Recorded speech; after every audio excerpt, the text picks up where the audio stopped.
Wisdom of Solomon, chapter 5, verse 1. Then shall the righteous man stand in great boldness before the face of such as have afflicted him and made no accounts of his labors. Right, so that was a bold statement, and it's because they had, number one, they had faith in the Most High, okay, and they had faith in who they were as men of the Lord. They understood the situation. All right, we're not gonna go off. If my life is on the line, the Most High, He will deliver me. Okay, and that's the same mentality that we have to have. That that the Most High will deliver us out of these situations. Okay, going back into Daniel chapter 3 and 18, it says, But if not, be it known unto thee, O king, that we will not serve thy gods, nor worship the image which thou hast set up. Then was Nebuchadnezzar full of fury, and the form of his vision changed against Shadrach, Meshach, and Abednego. Therefore he spake and commanded that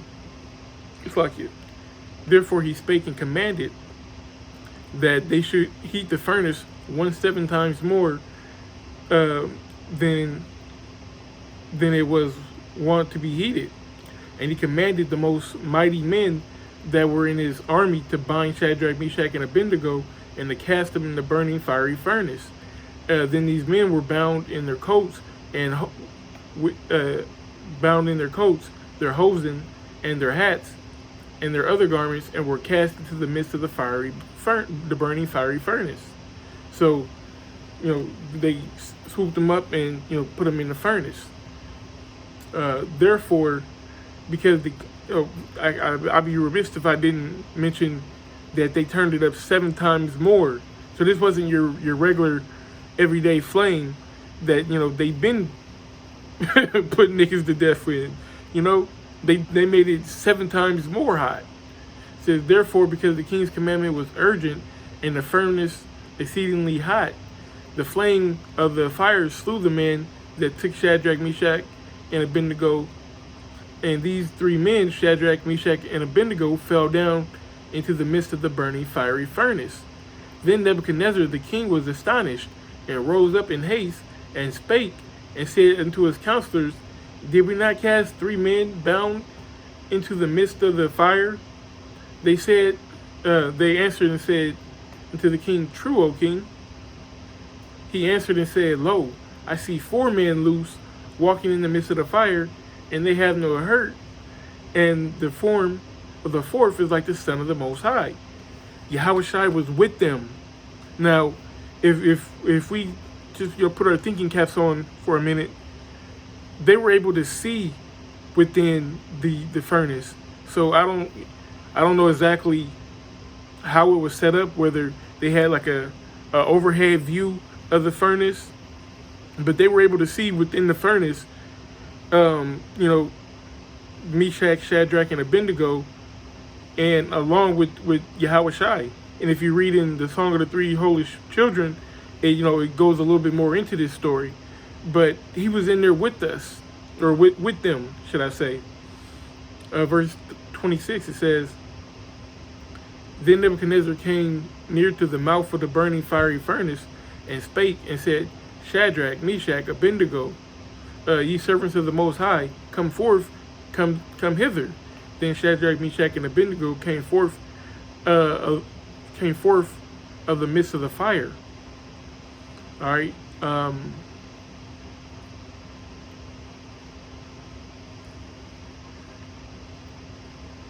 And the princes, governors, captains, and the king's counselors being gathered together saw these men upon whose body the fire had no power, nor was a hair on their heads singed, neither were their coats changed, nor the smell of fire had passed on them.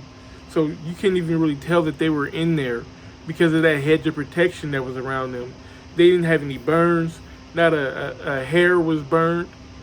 Okay, they said that they had the coats on and the hats and the hosen. It didn't even smell like smoke. That's a beautiful deliverance. Okay, and you had to keep your integrity. They kept their integrity, and the Lord fought for them. The Lord protected them. All right, integrity is such a pivotal thing. Okay, let's go on to another example again in Daniel.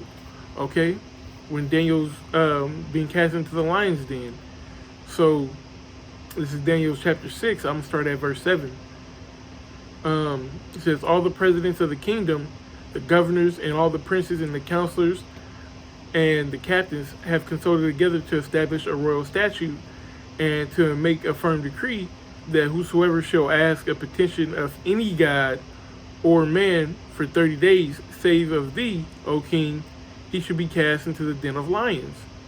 So once he, basically you can't pray, you can't, worship your God. You got to come to the king is what they're saying. And, we serve our power. Let's jump down. Verse 10. Now when Daniel knew that the writing was signed, he went into his house, and the windows being opened in his chamber towards Jerusalem, he kneeled upon his knees 3 times a day and prayed and gave thanks before his power as he did aforetime. So he kept it, status quo. Then these men assembled and found Daniel praying and making supplication before his power. They came near and spake before the king concerning the king's decree. And has thou not signed the decree that every man that shall ask a petition of any power or man within 30 days, save of thee, O king, shall be cast into the den of lions? Then the king answered and said, the thing is true according to the law of the Medes and the Persians, which altereth not. Okay, I'm going to jump down. Let me see. Verse 16.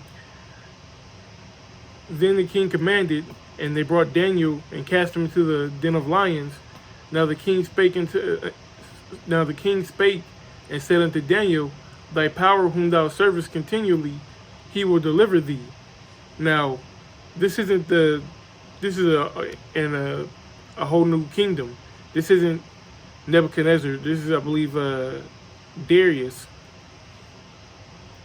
So he hadn't dealt with, the strength of Yahweh by Shem Yahushai.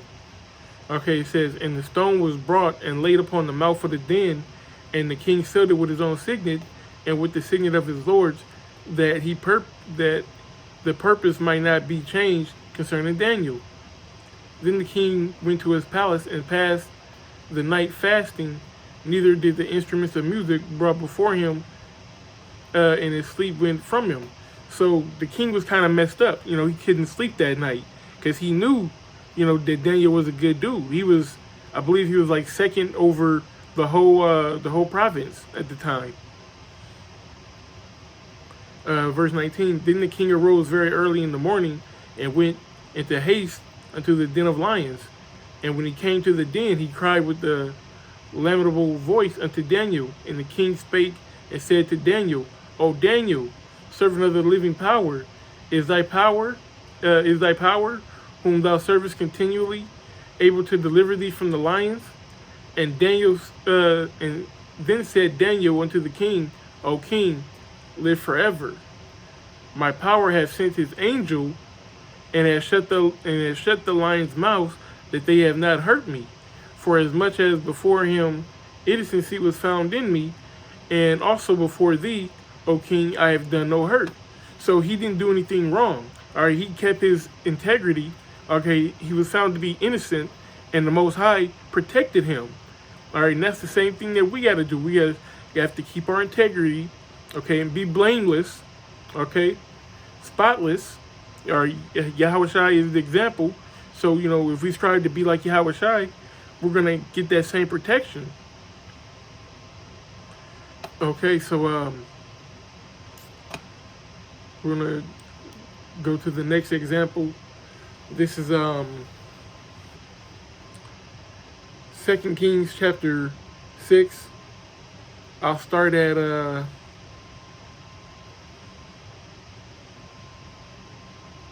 I'll start at verse 9. It says, "And the man of the Most High sent unto the king of Israel, saying, Beware that thou pass not such a place, for thither the Syrians are come down. And the king of Israel sent to the place which the man of the Most High told him and warned him of, and saved himself there not once nor twice. Therefore the heart of the king of Syria was sore troubled for this thing, and it called his servants and said unto them, Will ye not show me which of us is for the king of Israel?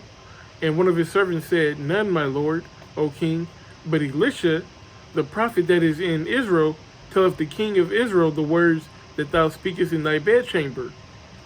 And he said, Go and spy where he is, that I may send and fetch him. And it was told him, saying, Behold, he is in Dothan. So they basically they put a bounty on his head. You know, like those wanted posters from, back in the 1800s. He was wanted at this time. All right, verse 14, it says, Therefore sent he thither horses and chariots and great hosts, and they came by night and compassed the city about. So now they got the city on siege. And when the servants of the man of the Most High was risen early and gone forth, behold, the host compassed the city, both with horses and chariots. And his servant said unto him, Alas, my master, how shall we do? So, the servant, what are we gonna do? There's no escape. If they circled the city, there's no way that you can get out. Okay, anywhere you go, you're gonna meet your death. So, did Elisha, get off of his center? Verse 16. And he answered, Fear not, for they that be with us are more than they that be with them. And Elisha prayed and said, Lord, I pray thee, open his eyes that he may see. And the Lord opened the eyes of the young man, and he saw. And behold, the mountain was full of horses and chariots of fire round about Elisha. That's that hedge of protection. All right, he had angels. Fuck it. He had angels, a legion. Okay, he had the Most High's army protecting him. Okay, there's more with us than there is with you. Okay, Esau, that's to you. All right, there's more on our side than it is on your side. All right, because yeah, we do have the righteous here, the 144,000 and the 1/3. But man, when this whole battle goes down, you're gonna have to battle chariots. You're gonna have to battle angels. You're gonna have to battle Yahweh Shai. And guess what?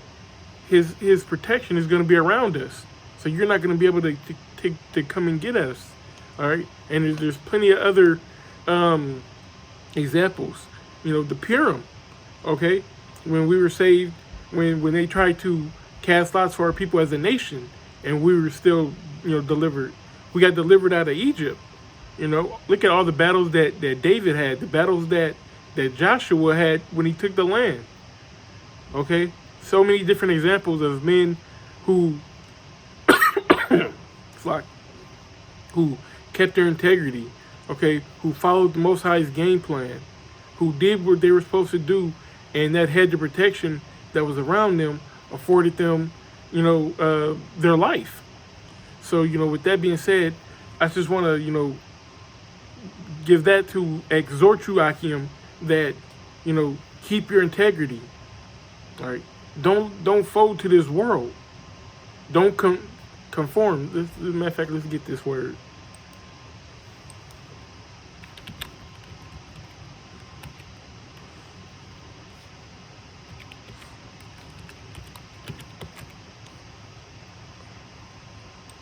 Matter of fact, let's get in the blue letter.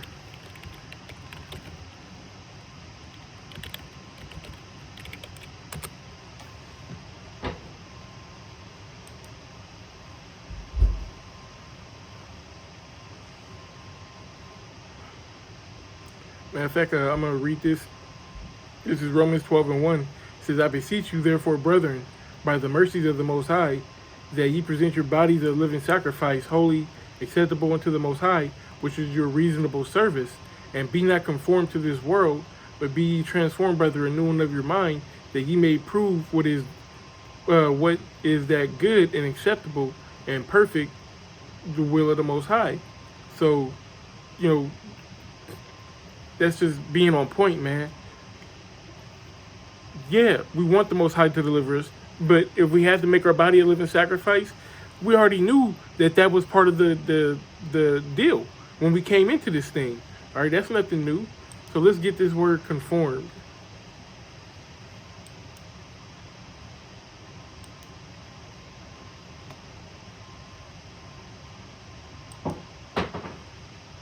Strong's G 4964. Schematizo.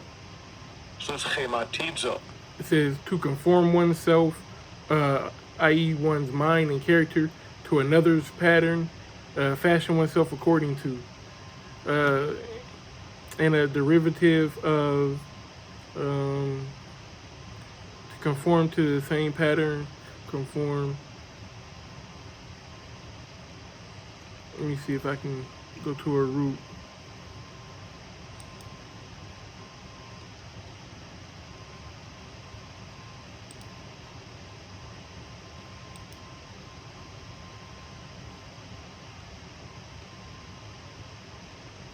It says the habits as compromising everything in a person which strikes the senses, the figure, bearing, discourse, actions, manner of life. So right, compromising yourself. Don't compromise yourself. All right. Keep your integrity. Uphold righteousness. Righteousness is immortal. All right. So if you want that immortality, hold that righteousness as a badge. All right. So with that being said, I want to give all praise, honor, and glory unto Yahweh, Ba'Shem, Yahweh Shai, Ba'Shem, Rukar Kadash, double honors to the apostles and the elders of GMS, salutes and honors to the elect, all the brothers across the four corners who are enduring in truth and sincerity, the women, the children, the confusion, the face who follow. Shalom.